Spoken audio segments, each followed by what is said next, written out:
Okay, अब हम लोग आज एक चैप्टर स्टार्ट करने वाले हैं, लेसन नंबर 7, लिमिटेशन एक्ट। देखिए ज्यूरिस्प्रूडेंस में हर चैप्टर अपने आप में एक अलग चैप्टर है।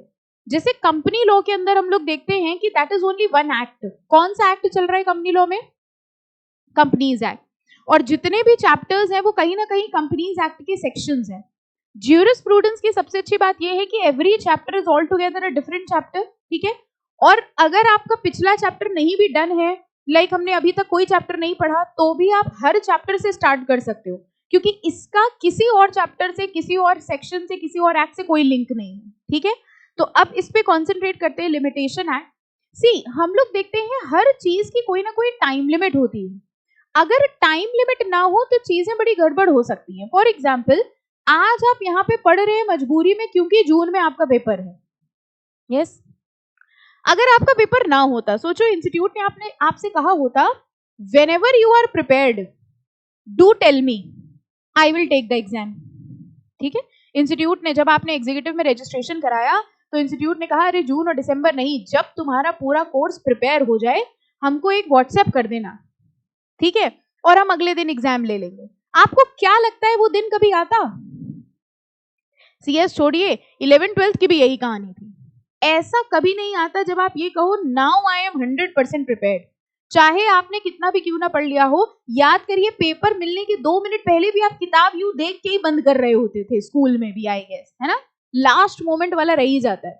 तो अगर किसी चीज की टाइम लिमिट नहीं होगी तो हम लोग उस चीज को बेस्ट परफॉर्मेंस नहीं दे पाएंगे। इंस्टीट्यूट ने कहा कि भाई जून में आपका पेपर है, इंस्टीट्यूट ने कहा दिसंबर में आपका पेपर है, तो आपको एक टारगेट मिल गया कि भाई दिसंबर तक हमको प्रिपेयर करना है। बिल्कुल उसी तरह हमारे लॉ के अंदर हर चीज की टाइम लिमिट होती है। मतलब केस फाइल करने की, अपील फाइल करने की, एप्लीकेशन फाइल करने की टाइम लिमिट। किसी भी चीज के अंदर, किसी भी लॉ में जितने भी एक्ट है वहां सब जगह लिखा होता है कि भाई इस चीज के लिए अगर हम केस फाइल करना चाहते हैं तो आपके पास 30 डेज का समय है, आपके पास 40 डेज का समय है। अपील फाइल करनी है तो आपके पास 45 डेज का समय है। शायद एक आध एक्ट में आपने देखा भी होगा। ये टाइम लिमिट्स जो होती हैं ये इसीलिए बनाई गई हैं ताकि हम लोग एफिशिएंटली काम कर सकें। और यही टाइम लिमिट्स जिस एक्ट में दी हैं उस एक्ट का नाम क्या है? Limitation act. अब सोच के देखिए, मान लीजिए आपने हमारे साथ कुछ धोखाधड़ी करी, कुछ फ्रॉड किया, ठीक है, और लॉ ने हमसे कहा कि तुम इनके खिलाफ केस कर सकते हो। हमने कहा ठीक है, आज आपने मेरे खिलाफ धोखाधड़ी करी लेकिन आज हम थोड़ा बिजी चल रहे थे, 25 साल बाद, 30 साल बाद हम रिटायर हुए, तब जाके हमने कोर्ट में केस किया और हमने कहा भैया 25 साल पहले इन्होंने हमारे 500 रुपए चुराए थे, आज इनके खिलाफ जरा कार्रवाई की जाए। तो कोर्ट हमसे कहेगा भैया 25 साल तक कहाँ रहे? हमने कहा कुछ नहीं, थोड़ा बिजी थे, पर्सनल वर्क था, ठीक है। एफिशिएंसी नहीं होगी। लॉ ने कहा कि अगर किसी ने आपके साथ धोखाधड़ी करी है, कुछ करी है, तो आपके पास केस करने का समय है 6 मंथ्स, आपके पास केस करने का समय 1 ईयर। इसका मतलब 1 साल के अंदर अंदर हमको केस करना होगा। सिमिलरली अपील फाइल, हमें अपील फाइल करनी है। अपील फाइल करने का, अपील समझते हैं मतलब क्या हुआ? हमने कहीं केस किया, केस का डिसीजन आया, हम सेटिस्फाइड नहीं है, अब हम क्या फाइल करेंगे? अपील। किसके पास फाइल करते हैं अपील? हमने आपको नाम बताया था, एपीलेट अथॉरिटी। अब उन्होंने कहा कि मेरे पास अपील फाइल करने का समय है 30 दिन, यानी 30 दिन के अंदर अंदर हमें अपील फाइल करनी होगी। ये जितने भी टाइम लिमिट्स दिए हुए हैं ये सब के सब एक एक्ट के अंदर दिए हैं जिनको हम लोग क्या कहते हैं? Limitation act. So limitation act basically prescribes the time limit, okay? Case file करने का, अपील फाइल करने का, एप्लीकेशन फाइल करने का, ओके? बेसिक कॉन्सेप्ट समझ में आया क्या है? चलिए अब पढ़ते हैं जरा इसको। Okay, the law relating to limitation is incorporated in the limitation act which prescribes different period of limitation for suit, petitions and application. Suits का मतलब क्या हुआ? लॉ में सूट का मतलब होता है केस फाइल करना। पेटिशन क्या होती है? सुना है कभी पेटिशन फाइल करी? रिक्वेस्ट। पेटिशन का मतलब लिख लो, रिक्वेस्ट फाइल करना। And I think applications you know. तो हमें किसी के सामने रिक्वेस्ट फाइल करनी है, केस करना है, एप्लीकेशन फाइल करनी है, इनका टाइम लिमिट क्या होना चाहिए? ये किस एक्ट के अंडर प्रिस्क्राइब्ड है? Limitation act.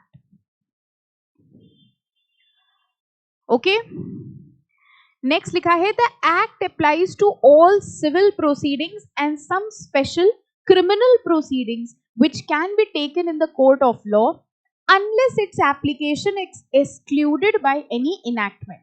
The act extends to whole of India. कह रहे सिविल केस और क्रिमिनल केस, क्या आप डिफरेंस बता सकते हो सिविल केस और क्रिमिनल केस में क्या फर्क हुआ? हम एग्जाम्पल पूछते हैं आपसे, मेरे और आपका प्रॉपर्टी से रिलेटेड झगड़ा चल रहा है, सिविल है कि क्रिमिनल? सिविल है। मेरा और आपका प्रॉपर्टी से रिलेटेड झगड़ा चल रहा था, झगड़ा बढ़ गया, हमने खून कर दिया आपका, क्रिमिनल। समझ गए डिफरेंस? ये तो बचपन से पता है, क्रिमिनल इमिनल वाली चीजें हमें बड़ी समझ में आती है ना।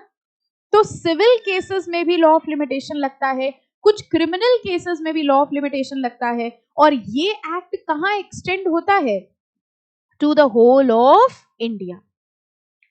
अगला पैराग्राफ देखिए देखिए इसका मतलब समझिए क्या होता है लिमिटेशन का।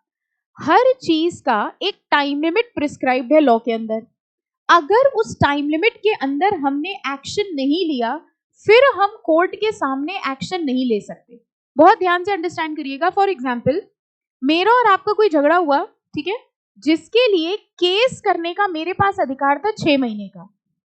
मतलब लॉ ने ये कहा था कि इस मैटर में I have a right to file a case within 6 months. अगर 6 महीने तक हमने आपके खिलाफ केस नहीं किया तो ये केस टाइम बार्ड हो जाता है। Have you ever heard this word time barred? Time barred का मतलब बियॉन्ड टाइम, यानी जितना टाइम लिमिट प्रिस्क्राइब था अगर उस टाइम लिमिट के विद इन हमने केस नहीं किया, अब हम कोर्ट में जाके आपके खिलाफ केस नहीं कर सकते। This is what is the benefit of limitation. जैसे आपको ये पता होगा कि आपका रजिस्ट्रेशन कराने की एक डेट थी सीएस एग्जीक्यूटिव में, ठीक है, अगर आपने उस डेट तक रजिस्ट्रेशन नहीं कराया तो आपको अपकमिंग अटेम्प्ट नहीं मिलता है, यही होता है। सिमिलरली अभी आपकी एक डेट आएगी एग्जाम फॉर्म भरने की, अगर आपने उस डेट तक एग्जाम फॉर्म नहीं भरा तो फिर आप एग्जाम में अपीयर नहीं कर सकते। सिमिलरली लॉ में हर चीज की टाइम लिमिट प्रिस्क्राइब्ड है, अगर आपने उस टाइम लिमिट के विद इन एक्ट नहीं किया फिर आप कोर्ट के सामने अपना केस प्रेजेंट नहीं कर सकते, और इसको हम लोग कहते हैं ये बियॉन्ड टाइम चला गया। ओके, तो देखो लिखा है the law of limitation bars the remedy. Bar का मतलब क्या हुआ? स्टॉप, रोक लगाना। The law of limitation bars the remedy in a court of law only when the period of limitation has expired. Period of limitation has expired का मतलब जब वो टाइम लिमिट खत्म हो गया। अगर मेरे पास अपील करने का समय था 30 दिन का, 30 दिन के अंदर अगर हमने अपील नहीं करी, अब क्या हम कोर्ट में जाके अपील कर सकते हैं? नो, ठीक है। The law of limitation bars the remedy in a court of law only when the period of limitation has expired, but it does not extinguish the right that it cannot be enforced by judicial process. Thus, if a claim is satisfied outside the court of law after the expiry of period of limitation, that is not illegal. पहले तो इस paragraph को important mark करो और फिर हम आपसे एक सिचुएशन, एक क्वेश्चन पूछेंगे, इसका आंसर आपको देना। इंपॉर्टेंट मार्क कर लिया? Okay, understand, concentrate all of you. अब ध्यान से सुनिएगा फिर आंसर बताइएगा। मान लीजिए आपने हमसे 1 लाख रुपए उधार लिए, ठीक है, और आप ड्यू डेट पे हमने आपसे पैसा मांगा तो आपने हमको पैसा देने से मना कर दिया। अगर हमें आपसे पैसे की रिकवरी करनी थी, इसके लिए हमें कोर्ट में केस करना था, एंड फॉर एग्जाम्पल मेरे पास केस करने का समय था 6 महीने का, ठीक है, तो 6 मंथ्स के अंदर हम कोर्ट में केस कर सकते थे और आपसे पैसा रिकवर कर सकते थे। लेकिन 6 महीना हो गया, हमने अभी तक आपके खिलाफ कोर्ट में केस नहीं किया। 6 महीने बाद हम कोर्ट में केस करना चाहते हैं, क्या हम कर सकते हैं? बताइए, अभी तो आधा ही क्वेश्चन हुआ है। यहां तक की कहानी सबको समझ में आई? हम कुछ बता नहीं रहे हैं, कुछ पूछ रहे हैं। सब में हाँ हाँ पैसे कह रहे हो कि ठीक है, एंड तक पहुंचा दो, कंक्लूजन तक। हम पूछ रहे हैं, आपने हमसे 1 लाख रुपए उधार लिए, ड्यू डेट पे हमने आपसे पैसा मांगा, आपने पैसा देने से मना कर दिया। हमारे पास आपसे पैसा रिकवर करने का अधिकार था कि हम कोर्ट में केस करें। कोर्ट में केस करने का समय था मेरे पास 6 महीने का। 6 महीना हो गया, हमने आपके खिलाफ कोर्ट में केस नहीं किया। 6 महीने बाद हम आपके ऊपर कोर्ट में केस करना चाहते हैं, हम कर सकते हैं लिमिटेशन एक्ट के हिसाब से कि नहीं कर सकते हैं? नहीं कर सकते क्योंकि टाइम बार्ड हो गया, ठीक है। लेकिन इसके बाद आपके अंतरात्मा जागी और आपने कहा कि हम खुद ब खुद वो पैसा आपको लौटाना चाहते हैं। अब बताइए, आप वो पैसा हमको दे सकते हैं, हम एक्सेप्ट कर सकते हैं कि अब पैसा भी आप वापस नहीं कर सकते? मतलब क्या 6 महीने बाद हम कोर्ट तो नहीं जा सकते, लेकिन क्या हम आउट ऑफ कोर्ट सेटलमेंट कर सकते हैं? इसका मतलब समझिए क्या हुआ। लिमिटेशन एक्ट ने हमारी रेमेडी को बार किया है, हमारी कोर्ट जाने की पावर को बार किया है, हमारे अधिकार को बार्ड नहीं किया है। बार्ड मतलब रोक लगाना। हमारा कोर्ट जाने का अधिकार खत्म हुआ है, पैसा वापस लेने का अधिकार नहीं खत्म हुआ है। अगर हम आउट ऑफ कोर्ट सेटलमेंट करके पैसा वापस ले सकते हैं तो हम ले सकते हैं। क्या चीज पे रोक लगाई है? हम 6 महीने बाद पैसा वापस नहीं ले सकते या 6 महीने बाद केस नहीं कर सकते? केस नहीं कर सकते। इसको हम लोग देखिए क्या कहते हैं, law of limitation bars the remedy. एक लाइन लिखिए यहां पर स्टार बना के एक लाइन लिखिए, law of limitation, law of limitation bars the remedy, law of limitation bars the remedy but does not extinguish the right. Law of limitation bars the remedy but does not extinguish the right. बताओ ये जो line लिखी इसका मतलब समझ में आया कि नहीं आया? Bars the remedy. रेमेडी क्या थी मेरे पास? उपाय क्या था कि हम कहां जा सकते हैं? कोर्ट के पास। कोर्ट के पास जाने वाली रेमेडी को बार किया गया है, लेकिन मेरा अधिकार खत्म नहीं हुआ है। अगर किसी और तरीके से हम अपना अधिकार वापस ले सकते हैं तो वो इलीगल नहीं होगा, वो लीगल माना जाएगा। अब लाइन देखिए क्या लिखी हुई है, फिर से कॉन्सेंट्रेट करेंगे इस लास्ट पैराग्राफ में।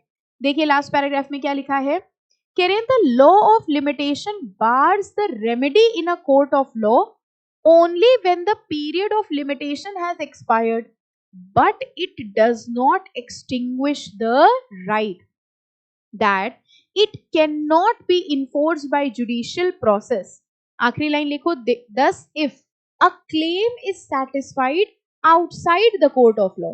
Have you heard this word, out of court settlement? क्या मतलब होता है out of court settlement? आपसी सेटलमेंट, म्यूचुअल सेटलमेंट। हम लोगों ने कहा भैया हम लोग कोर्ट वोट नहीं जाएंगे, हम लोग म्यूचुअली सेटल कर लेते हैं। तो अगर लिमिटेशन पीरियड खत्म होने के बाद भी पार्टीज आपस में सेटलमेंट कर लेती हैं तो वो सेटलमेंट वैलिड होगा कि इनवैलिड होगा?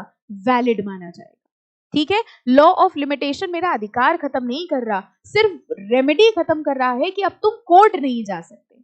Okay, thus if a claim is satisfied outside the court of law after expiry of period of limitation, that is not illegal. Important mark कर लीजिए। अब बताइए पैराग्राफ आ गया समझ में? लिमिटेशन का मतलब समझ में आ गया। लिमिटेशन मतलब टाइम पीरियड, जिस टाइम पीरियड के अंदर हमारे पास रेमेडी है, अगर उस टाइम पीरियड के विद इन हम कोर्ट में नहीं गए तो हमारा कोर्ट जाने का अधिकार खत्म हो जाएगा, लेकिन हमारा जो एक्चुअल राइट है वो राइट एक्सटिंग्विश नहीं होगा। आउट ऑफ कोर्ट सेटलमेंट के थ्रू अगर हम वो चीज वापस ले सकते हैं तो फिर हम वो चीज वापस ले लेंगे और वो इलीगल नहीं होगा। Any doubt in this? समझ आ गया सबको? ठीक है, फाइन। अब आ जाओ नेक्स्ट, देखो एक टॉपिक दिखेगा, bar of limitation. Again important mark करिए।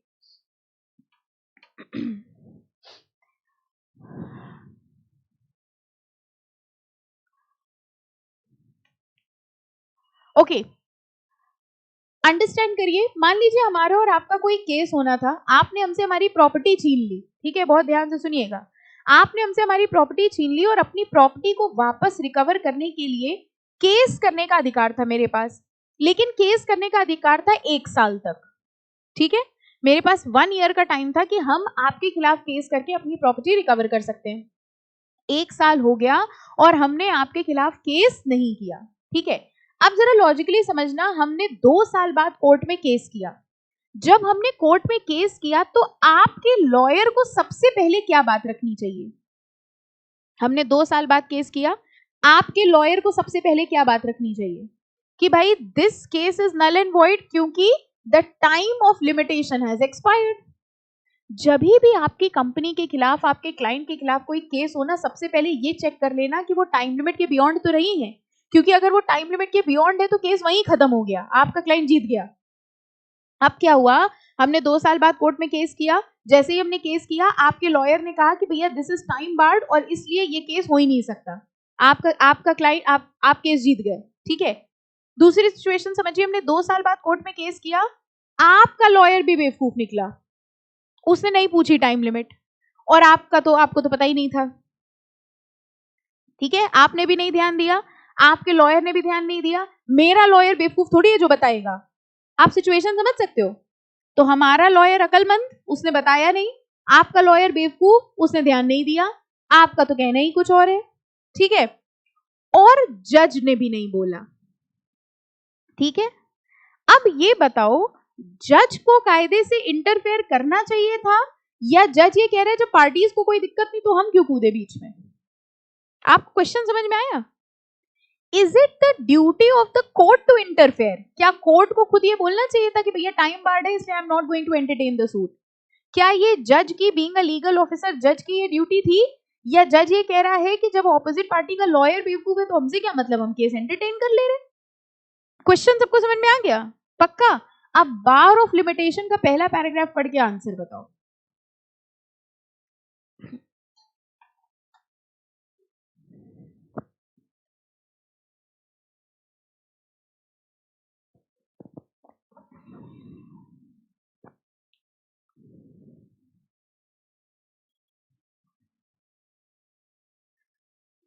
कोर्ट की ड्यूटी है कि नहीं है? समझ आ गई लाइन? लॉ की लाइन थी, कैसे समझ आ गई? इंटेलिजेंट हो गए हो क्या? देखो क्या लिखा है, एनी सूट, अपील और application if made beyond the prescribe period of limitation, it is the duty of the court not to proceed with such suit. भाई किसके ऊपर भरोसा किया जा सकता है? जज के ऊपर, कोर्ट के ऊपर। अगर कोर्ट देख रहा है कि ऐसा कोई केस है तो कोर्ट को उसको प्रोसीड नहीं करना चाहिए, irrespective of the fact whether the plea of limitation has been set up in defense or not. Plea of limitation, plea समझते हो?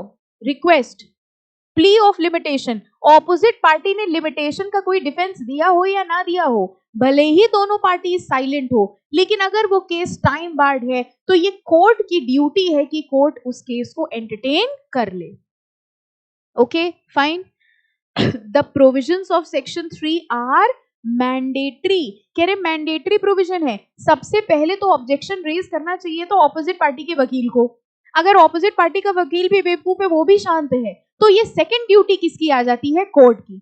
कोर्ट को इमीडिएटली कहना चाहिए कि भैया हम इस केस को एंटरटेन नहीं करेंगे क्योंकि this is barred by limitation. The court can suo motu take note of question of limitation, suo motu on its own।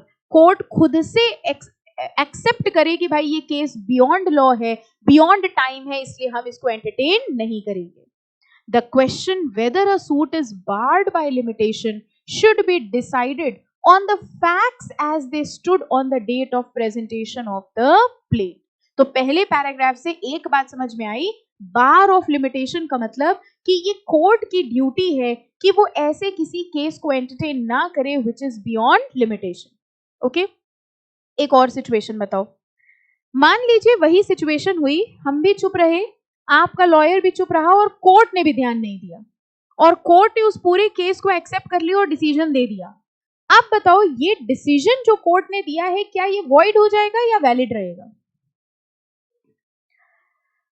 बताइए। हमने आपसे कहा कि हमने आपके सामने केस, हमने आपके खिलाफ केस किया ना, हमने कुछ कहा और आपके लॉयर ने भी कुछ नहीं कहा और कोर्ट ने भी धोखे से वो केस एंटरटेन कर लिया, डिसीजन हो गया, सजा सुना दी, सब हो गया।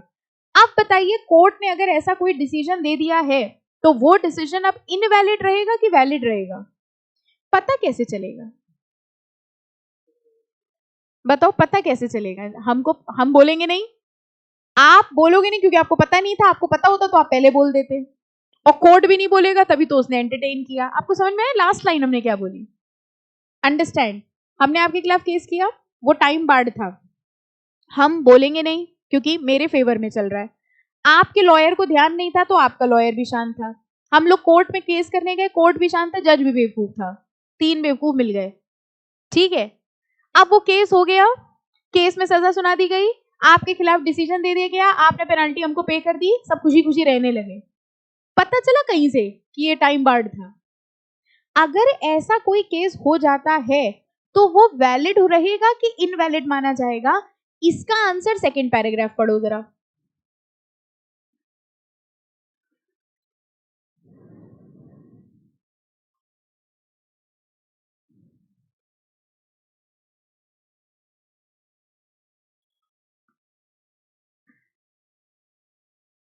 लॉ की लैंग्वेज है, जरा संभाल के। सबसे अच्छी लाइन ये है, कुछ और पढ़ो ना पढ़ो, ये पढ़ लो। डिक्री पता है क्या होता है? Decree means decision, decision of the court. अब पढ़ो, a decree passed in a time barred suit. What is a time barred suit? वो केस जो बियॉन्ड द टाइम डिसाइड किया गया, इज नॉट अ नलिटी, मतलब is not null and void, वो valid माना जाएगा टिल द टाइम उसका objection raise हो। आई बात समझ में? हमने एक टाइम बार्ड सूट किया, आपने उस केस को एक्सेप्ट कर लिया, जज ने वो केस एंटरटेन। सबसे पहले तो जज की ड्यूटी थी इंटरफेयर करने की। अगर जज ने इंटरफेयर नहीं किया, जज ने उसका डिसीजन दे दिया, हम लोगों ने डिसीजन मान लिया, बात खत्म हो गई। हाँ, अगर इस पॉइंट पे कोई थर्ड पार्टी ऑब्जेक्शन रेज करती है तो ये इनवैलिड होगा, लेकिन जब तक कोई ऑब्जेक्शन रेज नहीं किया गया है तब तक टाइम बार्ड सूट अगर एंटरटेन किया गया है तो उसका डिसीजन भी वैलिड माना जाएगा। अब बताओ किसको किसको समझ में नहीं आया? ये नहीं वाले तो नहीं बताते हैं, किसको किसको समझ आ गया? पक्का चैप्टर समझ आ रहा है? सबसे पहली चीज तो देखिए हम लोग क्या कह रहे थे, लिख लो। अच्छा, जो लिख रहे थे वो लिख लो पहले। सबसे पहले तो हम लोग बात कर रहे थे लिमिटेशन एक्ट में टाइम लिमिट्स की। हर चीज की एक टाइम लिमिट है और within the time limit ही करना चाहिए। अगर हम बियॉन्ड द टाइम लिमिट करेंगे तो हम उसको क्या बोल देते हैं? Time barred. दूसरी चीज, अगर कोई टाइम बार्ड सूट है तो उससे हमारा राइट एक्सटिंग्विश होता है कि रेमेडी एक्सटिंग्विश होती है? रेमेडी। रेमेडी मतलब अगर टाइम के बियॉन्ड हम चले गए हैं तो हम कोर्ट में नहीं जा सकते। हाँ, आउट ऑफ कोर्ट सेटलमेंट करके अगर हम अपना अधिकार वापस लेना चाहते हैं, वेल एंड गुड, हम ले सकते हैं। So it does not extinguish the right but it extinguishes the remedy. Bar of limitation हम लोगों ने पढ़ा जिसके अंदर दो चीजें थी। सबसे पहली चीज, ये कोर्ट की ड्यूटी है। क्या ड्यूटी है कोर्ट की? Not to undertake any such case which is beyond limitation. सबसे पहले तो एक कोर्ट की ड्यूटी है कि अगर कोई केस हमारे सामने आया है जो टाइम लिमिट के बियॉन्ड है तो हम उसको एंटरटेन ना करें। लेकिन अगर कोर्ट ने ऐसा कोई केस एंटरटेन कर लिया, पार्टी ने भी ऑब्जेक्शन नहीं करी, जज ने भी ऑब्जेक्शन नहीं करी, तो क्या कोर्ट ने जो डिसीजन दिया है वो इनवैलिड हो जाएगा? No, the decision given by the court will be valid until and unless it is objected in another court of law. आ गई बात समझ में? Any doubt, any confusion? कुछ भी आ रहा हो पूछ लीजिए। पक्का? डीम्ड एक्सेप्टेंस मान ले, डीम्ड अप्रूवल। चले आगे फिर। अच्छा, extension of time in certain cases, जिसमें एक रूल आता है डॉक्ट्रीन ऑफ सफिशिएंट कॉज। जो टाइम लिमिट दी जाती है, जैसे मान लीजिए लॉ ने कहा कि भैया हम आपको 30 दिन का समय दे रहे हैं अपील फाइल करने के लिए। अब अगर 30 दिन के अंदर आपने अपील फाइल नहीं करी तो लॉजिकली आपका अपील फाइल करने का अधिकार खत्म हो जाता है। लेकिन कई बार आपके पास सफिशिएंट टाइम, सफिशिएंट कॉज होता है डीले करने का। जैसे हम आपको एक बात बताएं, जब आप अभी अपना एग्जाम फॉर्म भरोगे, एग्जाम फॉर्म में एक डेट होती है कि इस डेट तक आपको एग्जाम फॉर्म भरना है, और अगर इस डेट तक आपने एग्जाम फॉर्म नहीं भरा तो आप एग्जाम नहीं दे पाओगे, और लेट फीस के साथ 10 दिन और मिल जाते हैं। ध्यान से सुनिए, आपके मतलब की बात है, ठीक है। फॉर एग्जाम्पल 25 मार्च आपकी डेट है एग्जाम फॉर्म भरने की। अगर 25 मार्च तक आप एग्जाम फॉर्म नहीं भर पाए तो एक्स्ट्रा फीस लेके आपको 10 दिन और दे दिए जाते हैं। ऐसा क्यों किया जाता है? कि अगर बाई चांस किसी रीजन की वजह से आप ड्यू डेट तक नहीं फाइल कर पाए तो आपको एक्सटेंशन ऑफ टाइम दिया जाता है। बिल्कुल वैसे ही अपील और एप्लीकेशन फाइल करने के लिए हमको एक्सटेंशन ऑफ टाइम दिया जाता है। फॉर एग्जाम्पल किसी लॉ में लिखा हुआ है कि भाई आपके पास अपील फाइल करने का 30 दिन का समय है। मान लीजिए 30 दिन तक किसी जेन्युइन रीजन की वजह से हम अपील फाइल नहीं कर पाए। एक एग्जाम्पल समझते हैं, मान लीजिए हमारा कोई केस चल रहा था, आपने हमारे खिलाफ केस किया, ठीक है, कि पढ़ाती रहती है जब देखो अत्याचार हो रहा है हमारे ऊपर, तो आपने हमारे खिलाफ कोर्ट में केस किया और कोर्ट भी कन्विंस हो गया कि हाँ अत्याचार तो कर रही है, ठीक है, उन्होंने हमारे खिलाफ सजा सुना दी, ठीक है। अब जब उन्होंने हमारे खिलाफ डिसीजन दिया, ये सुन के हम बेहोश हो गए और कोमा में चले गए, ठीक है। हम और जज ने आगे ये भी बोला था कि अगर आप हमारे डिसीजन से सेटिस्फाइड नहीं हो तो आपके पास अपील फाइल करने का समय है 30 दिन का। हम कोमा में चले गए और 31वें दिन उठे। हमारी सिचुएशन समझो, जैसे ही 31st डे हम जैसे ही उठे, हमने सबसे पहले ही पूछा आज कौन सा दिन है, उन्होंने कहा 31st डे।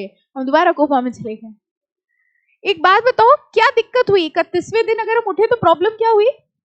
मेरा अपील फाइल करने का जो टाइम था वो चला गया। तकलीफ हुई आपको हमारे लिए सुन के? ऐसा नहीं हुई, है ना? दिल से ये कहने रहे का एक तकलीफ। अब बताइए, ऐसी सिचुएशन में आपको नहीं लगता हमको एक्सटेंशन ऑफ टाइम मिलना चाहिए?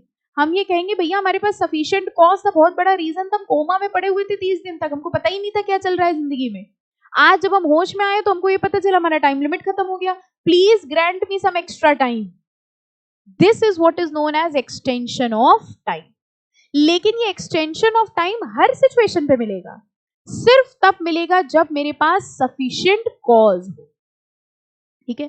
कोर्ट ने हमारे खिलाफ डिसीजन सुनाया, ठीक है, हम सेटिस्फाइड नहीं थे, हम अपील करना चाहते थे। 30 दिन का समय था हमारे पास अपील करने के लिए, लेकिन 35th डे हम गए कोर्ट के पास, 35वें दिन। हमने कहा भैया हम अपील फाइल करना चाहते हैं। कोर्ट ने कहा नहीं अब थोड़ी ना कर सकते, 30 दिन थे। हमने कहा नहीं, वो हमारे घर में शादी चल रही थी, उसके बाद वो पड़ोसी का मुंडन था, थोड़ा बिजी थे, घर वर के फंक्शन थे, एक्स्ट्रा टाइम दे दीजिए। कोर्ट देगा एक्स्ट्रा टाइम? तो कैसे आपने डिसाइड किया? जब हम कोमा में गए थे हमको एक्स्ट्रा टाइम मिल गया, आज वो मुंडन का काम है तो नहीं मिला, कैसे डिसाइड किया? सफिशिएंट कॉज होना जरूरी है। और ये सफिशिएंट कॉज की कोई डेफिनेशन नहीं है, ये डिपेंड करेगा person to person, situation to situation, court को क्या जस्टिफाइड लग रहा है। कुल मिला के अगर आपके पास जस्टिफाइड रीजन है, आपने कहा मैम तबीयत नहीं ठीक थी इसलिए टेस्ट नहीं दिया, एक्सेप्शन ग्रांटेड। आपने कहा मैम गर्लफ्रेंड का बर्थडे था, क्या करते, घुमाना पड़ा, पैसे खर्च हुए वो अलग, आपको टेस्ट की पड़ी है, क्या ये सफिशिएंट कॉज माना जाएगा? हाँ माना जाएगा। अच्छा, आप कह रहे मैम बीमार पड़ जाते फिर भी दे देते, है ना, ये ज्यादा इंपॉर्टेंट रीजन था, इसको सफिशिएंट कॉज नहीं माना जाएगा। तो कौन सा रीजन सफिशिएंट है, कौन सा रीजन सफिशिएंट नहीं है, ये डिपेंड करेगा कोर्ट पे। अच्छा, हम एक और क्वेश्चन पूछेंगे, बताइएगा। कोर्ट ने मेरे खिलाफ डिसीजन दिया और हमने कोर्ट से पूछा अच्छा बताइए हम सेटिस्फाइड नहीं है, मेरे पास अपील फाइल करने का कितना समय है? तो कोर्ट ने कहा आपके पास 60 दिन का समय है, 60 डेज का समय अपील फाइल करने का। हमने कहा ठीक है, वेल एंड गुड। हम 45th डे गए कोर्ट के पास, हम 45th डे गए, हमने कहा भैया हम अपील फाइल करना चाहते हैं। कोर्ट ने कहा तो ओ आई एम सो सॉरी, हमने गलती से आपको 60 बता दिया, वो 30 दिन का टाइम था जो अब निकल चुका है। समझ में हुआ क्या? हमने जब पहले कोर्ट से पूछा उन्होंने हमको बताया 60 दिन का समय है, हम आराम से बैठे हुए थे, 45th डे हम गए, हमने कहा भैया हमें अपील फाइल करनी है। उन्होंने कहा नहीं नहीं नहीं आपका टाइम पीरियड खत्म हो गया। हमने कहा नहीं आपने तो 60 दिन बताया था। वो कह रहे ओ आई एम सो सॉरी, गलती से बता दिया था। आज की डेट में सिचुएशन ये है, आपके पास 30 दिन का समय था, आज 45th डे है, you can not file an appeal. दुख हुआ हमारे ऊपर? बताओ कोर्ट हमको एक्सटेंशन देगा कि नहीं देगा? क्योंकि इसमें गलती किसकी है? कोर्ट की। यानी कोई भी ऐसा रीजन जिसमें मेरी कोई पर्सनल गलती नहीं है, इन सारे रीजंस पे हमको एक्सटेंशन ऑफ टाइम ग्रांट कर दिया जाएगा, ठीक है। और इसी को कहा जाता है डॉक्ट्रिन ऑफ सफिशिएंट कॉज। आपके पास सफिशिएंट कॉज होना चाहिए, तब आपका टाइम पीरियड एक्सटेंड होगा। Section 5 allows extension of prescribed period in certain cases on sufficient cause being shown for the delay. This is known as doctrine of sufficient cause for condonation of delay, which is embodied in section 5 of the Limitation Act. Important mark कर लो, doctrine of, ये सारे direct question है, doctrine of sufficient cause, bar of limitation, सब direct question है। Mark करिए यहां से, section 5 provides that any appeal or an application, ये सफिशिएंट कॉज सिर्फ दो चीजों में लगता है, अपील में या एप्लीकेशन में। Other than an application under civil procedure code may be admitted after the prescribed period if the appellant or applicant satisfies the court that he had sufficient cause for not preferring the appeal or making application within such period. सिर्फ इतनी line mark कर लीजिएगा। देखिए फिर से पढ़ रहे हैं, इसको ध्यान दीजिएगा। कह रहे हैं section 5 provides that any appeal और application may be admitted after prescribed period. कोई भी अपील या एप्लीकेशन प्रिस्क्राइब पीरियड के बियॉन्ड भी सबमिट की जा सकती है अगर हम कोर्ट को सेटिस्फाई कर ले कि हमारे पास अपील या एप्लीकेशन ना करने का कोई सॉलिड रीजन था, कोई सफिशिएंट कॉज था। This is applicable only in case of appeal and application. यहां पर लिखो not for suit, not for suit. Case file करने के लिए doctrine of sufficient cause applicable नहीं होता है। इसका मतलब समझो, आपको पता है केस फाइल करने की टाइम लिमिट ही ज्यादा होती है।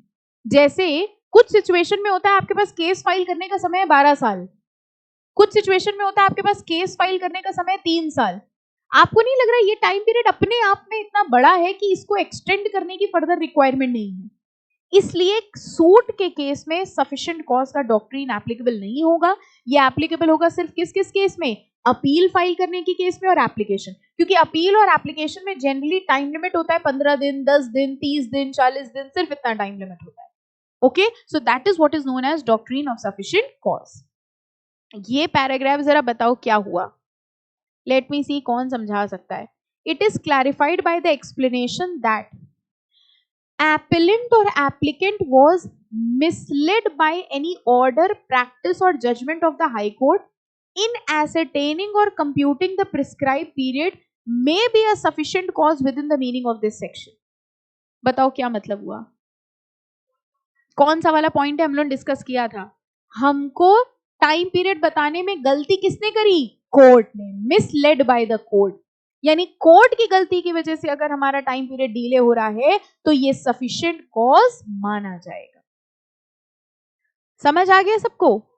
अगर आपको ये 3 लाइन समझ में आ गई, इसका मतलब लॉ की थोड़ी थोड़ी लैंग्वेज समझ में आ रही है। आ रही है कि नहीं आ रही है?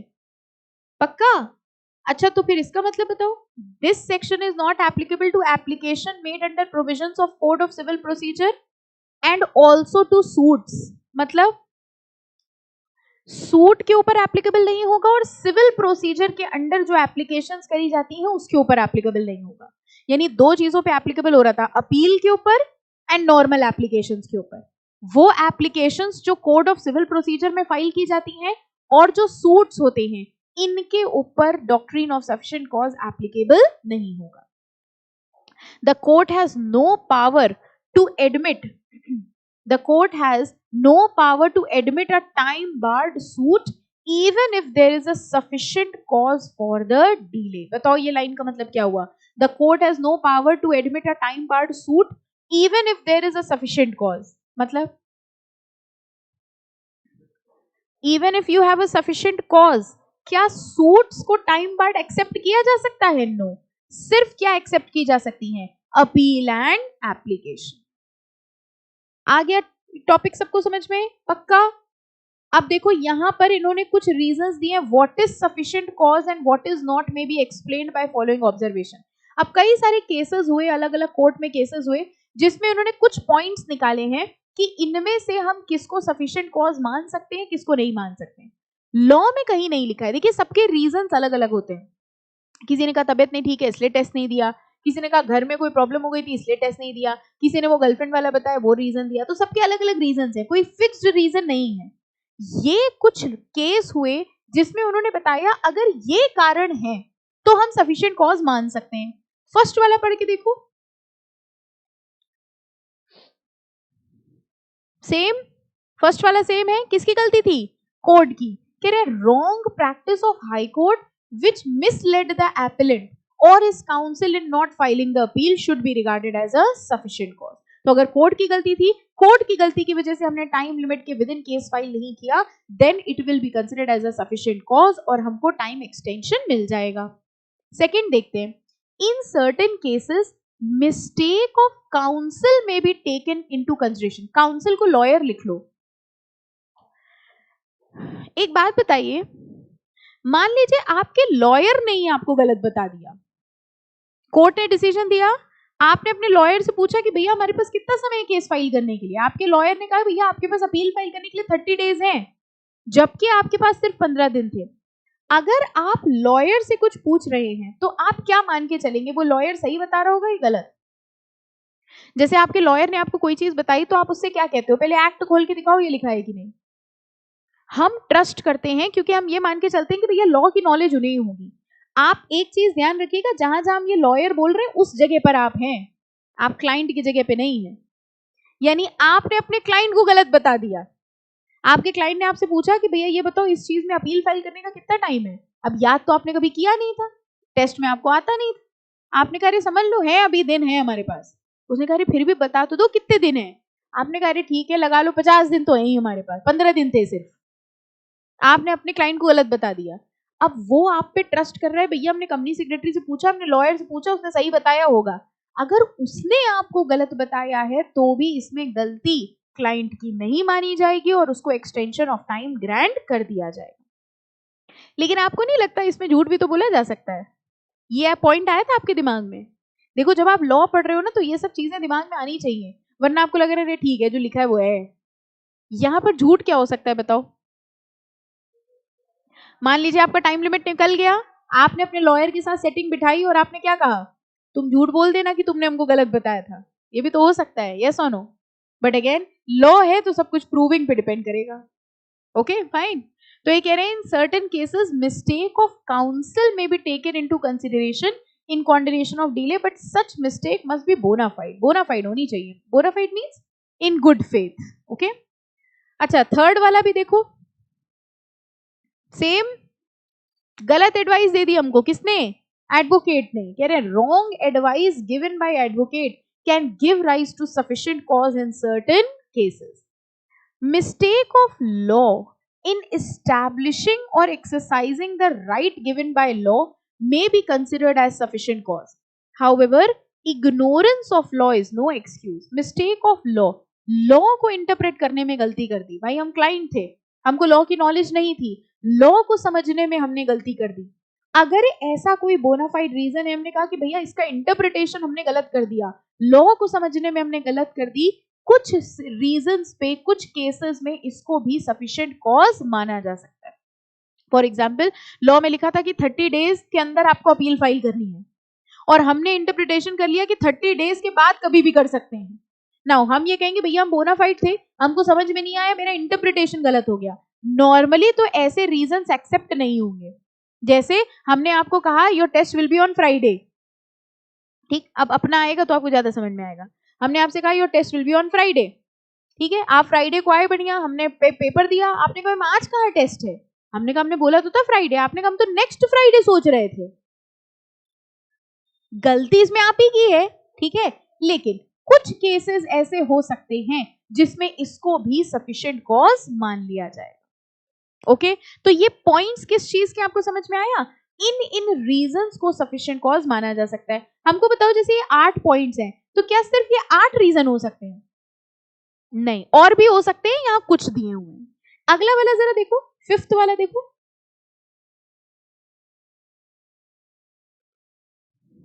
हमने कहा हम जेल में थे, जेल में कैसे हम कर लेते अपील फाइल, या सीरियस इलनेस, कोमा में चले गए थे, ठीक है, ये भी हो सकता है।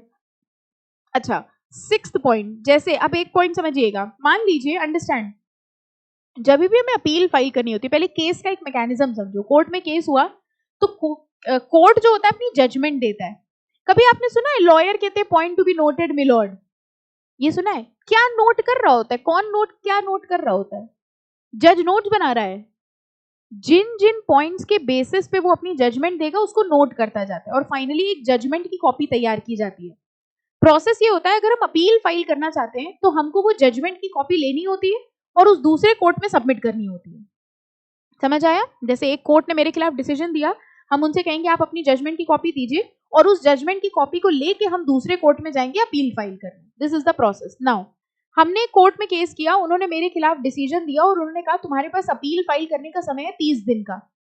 हमने कहा ठीक है, आप हमें जजमेंट की कॉपी दे दीजिए, हम वो कॉपी लेके दूसरे कोर्ट में जा रहे। कॉपी देने में उन्होंने हमें 40 दिन लगा दिए। अब बताइए किसकी गलती है, मेरी गलती है या कोर्ट की? क्या हमको इस सिचुएशन में एक्सटेंशन ऑफ टाइम मिलेगा? यस मिलेगा। देखो लिखा है time taken for obtaining certified copies of the decree of the judgment necessary to accompany the appeal or application. Appeal के साथ जो जजमेंट की कॉपी देनी थी, उस कॉपी को लेने में हमको टाइम लग गया या उस कॉपी को देने में कोर्ट को टाइम लग गया, देन इन दैट केस उसको भी सफिशिएंट कॉज माना जाएगा और हमको एक्स्ट्रा टाइम ग्रांट कर दिया जाएगा। सिक्स्थ वाला आ गया, ठीक है। सेवेंथ भी सेम ही है, non availability of the file. हमको फाइल ही नहीं दे रही थी जज हमको फाइल नहीं दे रहा था, तो हम दूसरे कोर्ट में कैसे अपील करने जाते? फाइल देने में, डॉक्यूमेंट्स देने में, पेपर्स देने में अगर हमको टाइम लगा रहे हैं तो ये गलती किसकी मानी जाएगी? कोर्ट की मानी जाएगी और हमको एक्सटेंशन ऑफ टाइम ग्रांट कर दिया जाएगा।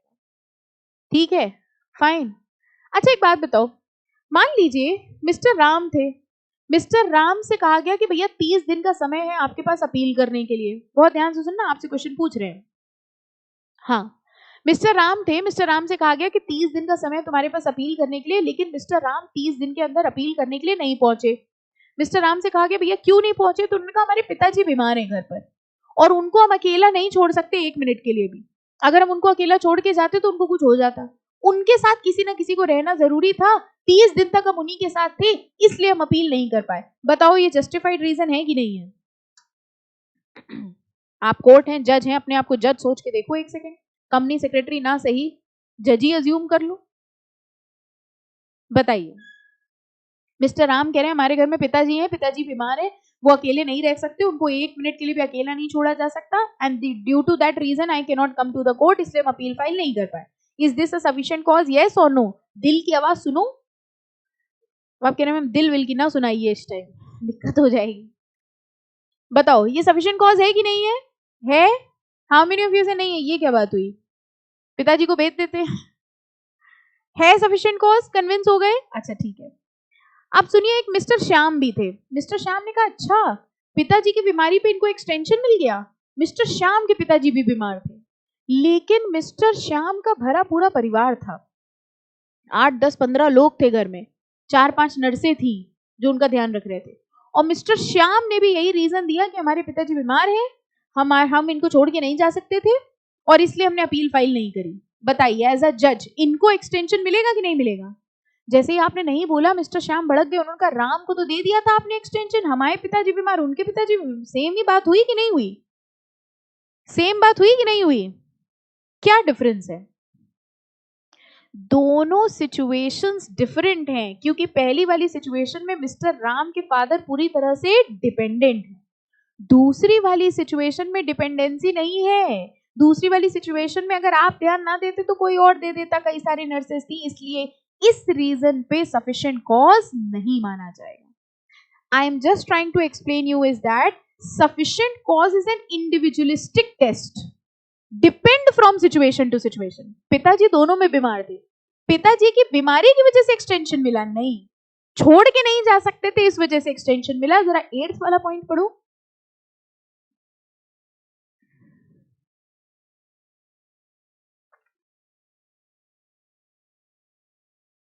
बताओ सफिशिएंट कॉज है कि नहीं है? ये पड़ोस के चाचा जी बीमार हैं, उनकी चाची भी हैं साथ में, बताइए सफिशिएंट कॉज माना जाएगा कि नहीं माना जाएगा? नहीं माना जाएगा। Is this 8th point very clear? Okay, so this will depend from situation to situation कि किसको हम लोग सफिशिएंट कॉज मानेंगे और किसको सफिशिएंट कॉज नहीं मानेंगे।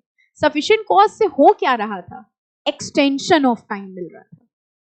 समझ आ गया सबको यहां तक? पक्का मेंटली प्रिपेयर्ड है आपकी? बस खत्म क्लास, यहीं सरेंडर है ना? ये ब्लॉक पढ़ लेना, क्योंकि ये हमने ऑलरेडी आपको समझा दिया। ये जो टेस्ट है ये इंडिविजुअलिस्टिक टेस्ट होता है और हम नेक्स्ट लेक्चर में स्टार्ट करेंगे पर्सन्स अंडर लीगल डिसेबिलिटी से। यहां तक पूरा रीड कर लीजिएगा, then we'll take it in the next lecture. Thank you.